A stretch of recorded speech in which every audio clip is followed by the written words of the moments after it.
Hey everyone, welcome to Camino Ward and thank you so much for joining us as always. Today we're going to be covering what may just be the best episode of My Hero Academia. I'm really excited, guys. Let's stop dwelling on heroism and start focusing on reality. Now, over the past few seasons, my opinion on My Hero has gone from, oh my god, this is the best thing ever, my eyes are bleeding and I can hear the chorus of angels from heaven above, which is apparently just what it feels like to fall in love with shonen anime for the first time, to, while still being a very positive one, I have a much more complicated relationship with My Hero now. We're actually ethically non-monogamous and would love to talk. I still love this series. My Hero Academia will always be the show that got me not just into shonen, but into anime, manga, and eventually YouTube.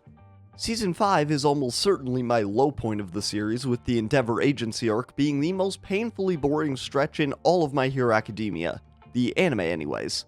To be fair to the mangaka Kohei Horikoshi, the anime altered the order of the arcs away from the original manga, and while I haven't read that far in the manga, I would imagine the scenes of tense intrigue are a lot more tense and intriguing when the arcs are actually in the correct order. That's actually kind of important. But My Hero Academia, despite feeling a little long in the tooth at times as the series transitions into the final acts of the story, is still putting out heat. In just the back half of Season 6, we get to see Deku on his stinky boy shit, fight Class 1A, an amazing reappearance of Stain, and the lovely Lady Nagant. And if I go back season by season, I'll only have more good stuff to say, except for Season 5. We can talk about Deku, Bakugo, Dabi, Twice, Endeavor, but why would we? When we have the #1 hero. I am here in a bizarre position! The symbol of peace, the #1 hero, the incorruptible, always smiling, quirked up white man, All Might. The boundless titan with his heart set not just to protect the people of Japan, but all the peoples of the world are safe behind his might. And of course, in a world where a hero can truly be this good, there has to be a being, even if it manifests more like a force, which will seek to destroy everything you hold dear, and secure the heap of rubble for themselves when all is said and done. That force now has manifested itself in Tomura Shigaraki, maybe a little more literally than I was expecting, but even the least horny of viewers can empathize with and feel some sympathy for the new Paranormal Liberation Army's Grand Commander. But when All Might was the symbol of peace, it had one name, which even All Might would hesitate to utter, preferring to speculate when all had gone wrong, that he had made a move.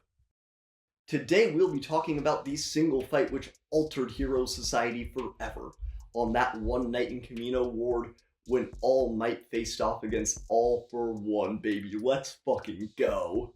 Now, I was planning on just talking about one episode for this video, but you know, when you think about it, I've already talked about like way more than one episode, and it's my video, so I can do anything I want. I don't give a fuck. All Might vs. All for One is bar none my favorite fight in all of My Hero Academia. The only one that makes me question that is Deku and Bakugo's second fight, and for not too different of reasons.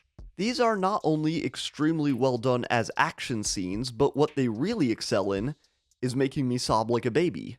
But we're only talking about one of those today, and luckily I found a way to get to talk about my favorite character in My Hero for just a little bit longer. The eventual fight between All Might and All for One starts with the abduction of Bakugo, and his rescue is what kicks off one of the worst nights in Hero Society. The Hideout Raid arc is the official name for this section of the story, and we get to see the pro heroes working at 100%, which is an absolute treat. I mean, not for the League, but...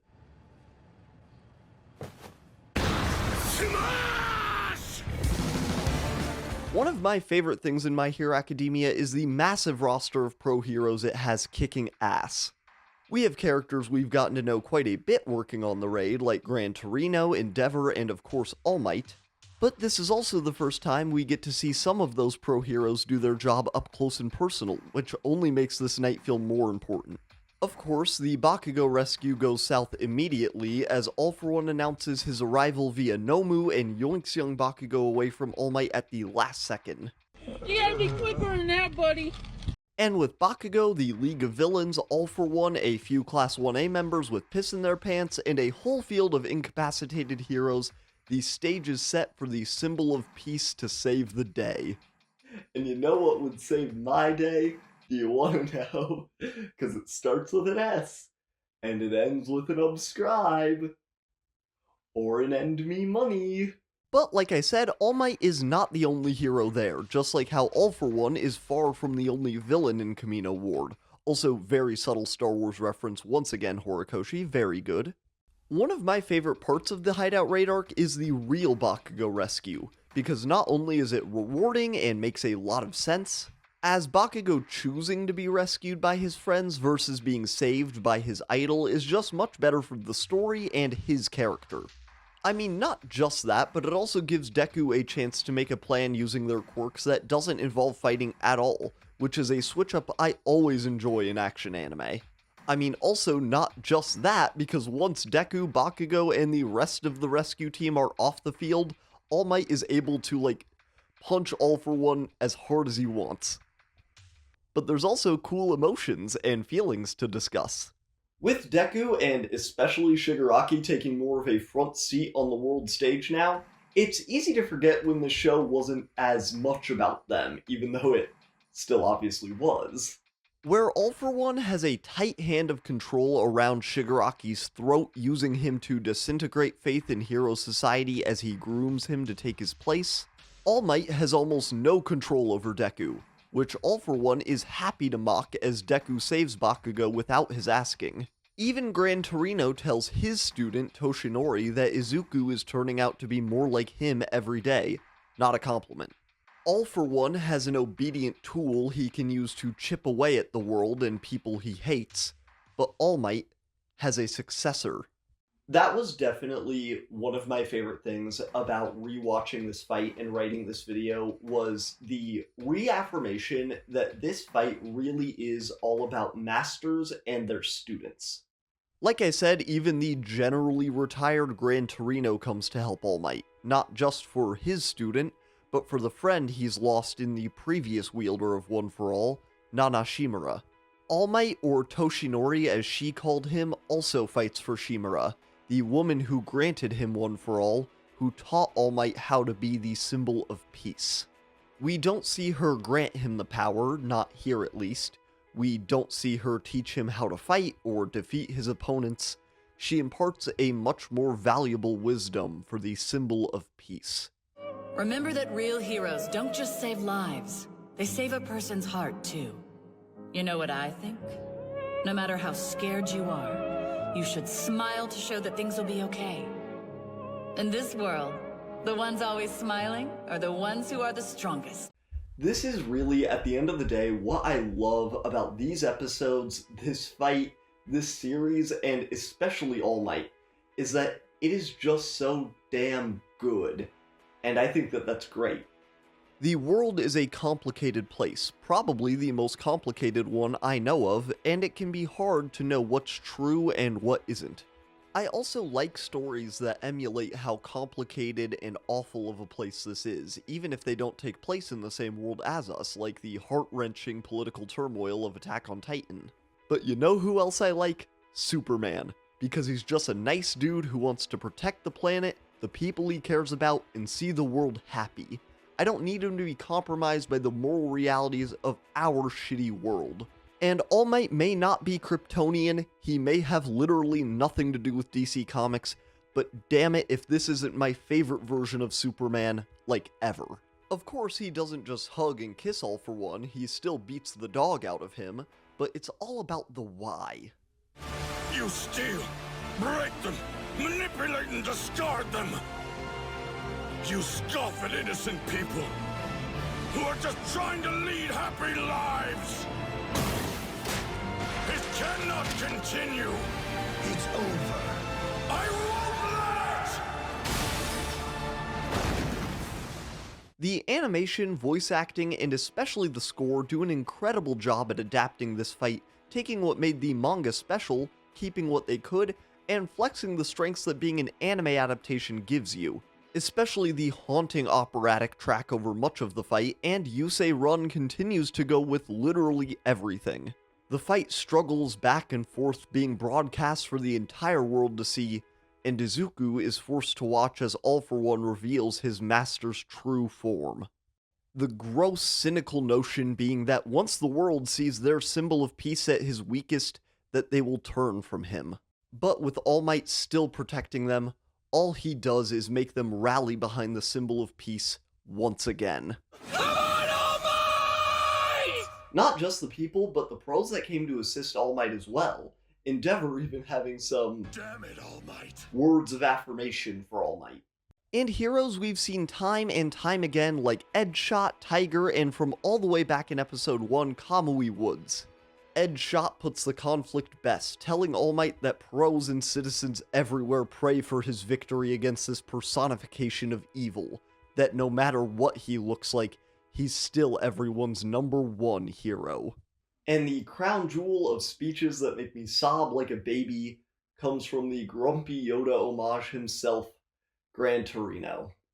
Toshinori, you are a pillar. The one to reaffirm who Toshinori Yagi, the symbol of peace, is the master who hasn't had a nice thing to say to or about him yet. And he's right, All Might says it himself, he remains the symbol of peace and there is nothing anyone can do to take that from him. We even see that now, while Toshinori questioned who he would be after the end of All Might, he decides to keep living, having thought his life to kinda be over. He's taking more of a background role now than in earlier seasons, with Deku having to learn more about the mysterious power within him on his own, kinda. But through still trying to save people no matter what, we see that Toshinori Yagi is and will always be the symbol of peace. The hideout raid and the climactic fight are such a massive turning point for the series, and looking back, I really don't think I would have changed a thing about it.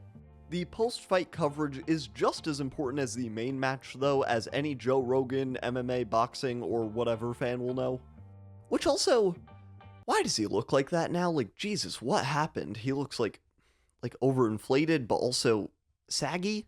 All Might, having been forced to show the world his weakened state, leaves the people with a final image of their symbol of peace.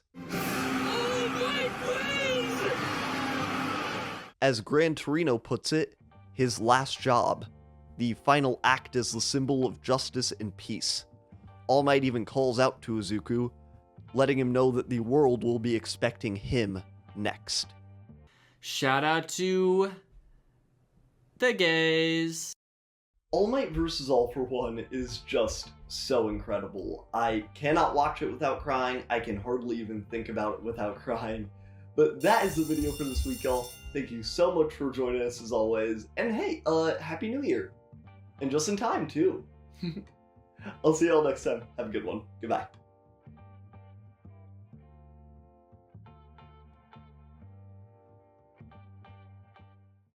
Hey everyone, thank you so much for watching that video. If you made it to this point, a special double thank you. Thank you very much.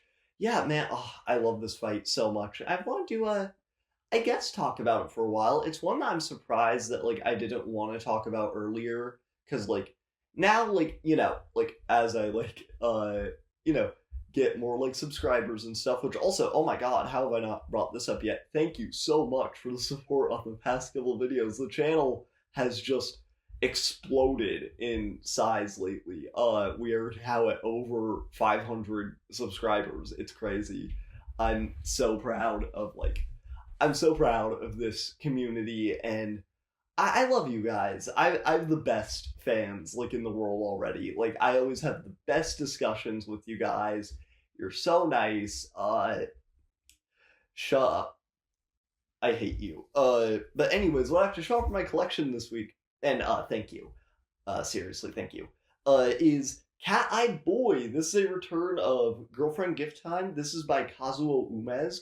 Also made the wait, is it the Drifting Classroom? Yes, Junji Ito made a manga called The Dissolving Classroom. I always get it mixed up. Yeah, Cat-Eyed Boy is like this, like, nice little anthology. I've only read one story so far, but if you've been a fan of this channel for a minute, you know I love my horror anthologies. Yeah, man, I'm just gonna read the little back blurb on here. It's so nicely well designed, also. But